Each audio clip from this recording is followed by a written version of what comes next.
I believe the children are our future. Teach them well and let them lead the way. Show them all the beauty they possess inside. Give them a sense of pride to make it easier. Let the children's laughter remind us how we used to be. Those are really beautiful lyrics, just a fragment of a song which is called The Greatest Love of All.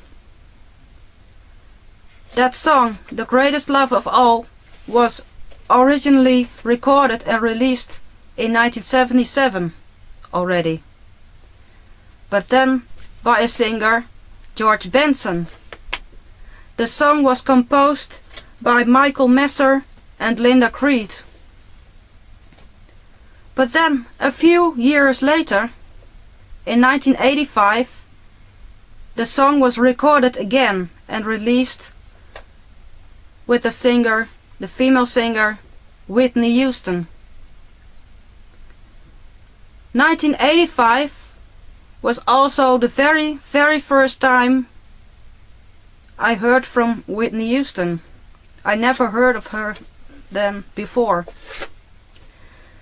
She appeared in a Dutch TV show which was hosted by a very famous Dutch singer. Her name is Liesbeth List. Liesbeth List is someone who is very well known here in the Netherlands for many years, and she sings mainly chansons and stuff like that. But Liesbeth List, she invited Whitney Houston for that show because she believed in Whitney Houston as a singer. Whitney Houston wasn't very well known yet then, and Liesbeth List thought that Whitney Houston would become a big star. She was just an upcoming singer then. And a few years later you could say that Liesbeth List was very right about that, because Whitney Houston became a big star all around the world. And when I saw that very first TV show in 1985, I was really impressed by the voice of Whitney Houston. And I also bought the CD then, which is self-titled. It was released in 1985, and of course it also contains the song Greatest Love of All, but also How Will I Know and All at Once became huge hits around the world, and so many more beautiful songs on this album. And then in 1987 I bought her second album, which is simply titled Whitney. I only have it on vinyl, and I must be honest to say that I ordered the CD this morning together with an essential double CD. I also bought some 7 inches when I was a teenager then in the 80s from Whitney Houston. For example, Didn't We Almost Have It All?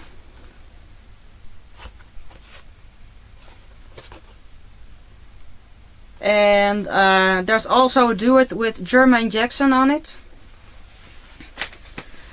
I also bought I Wanna Dance With Somebody.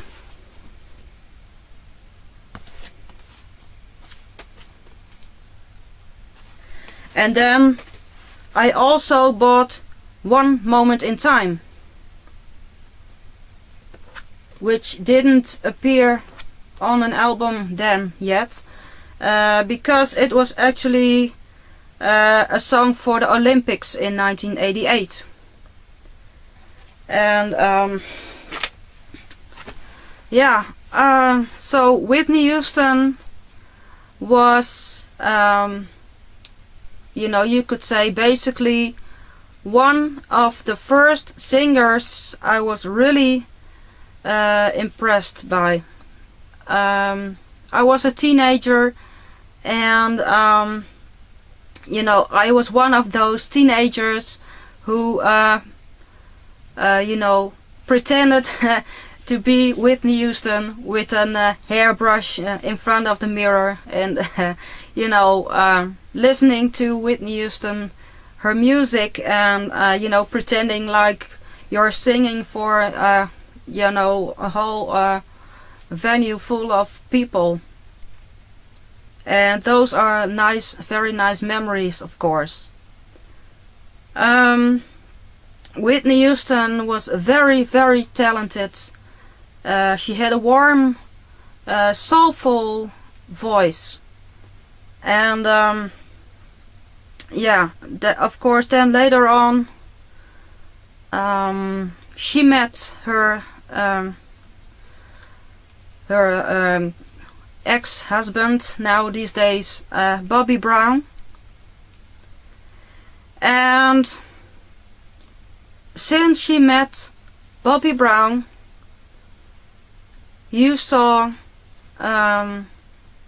Whitney Houston was struggling with drug abuse, drinking, you know, she was addicted to all those kinds of very bad stuff.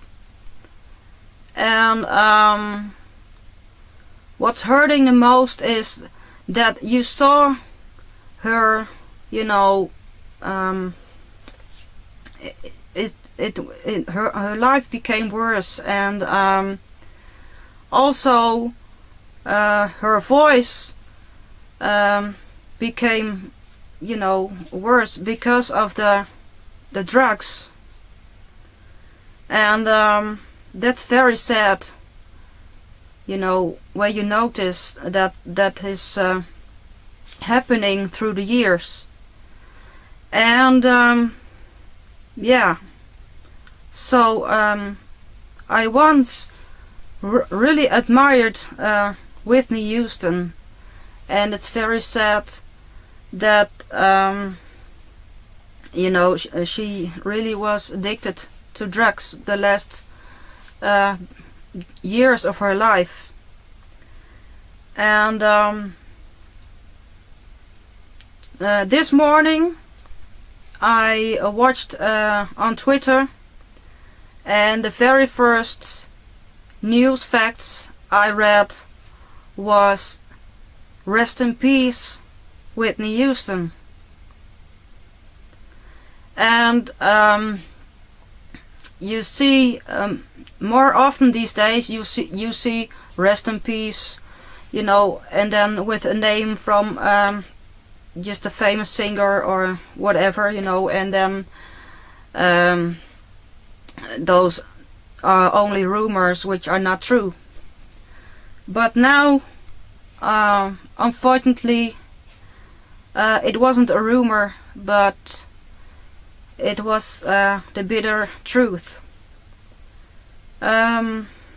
So yesterday, I think about 11 p.m. Dutch time, which means it's about 4 o'clock in America, I think.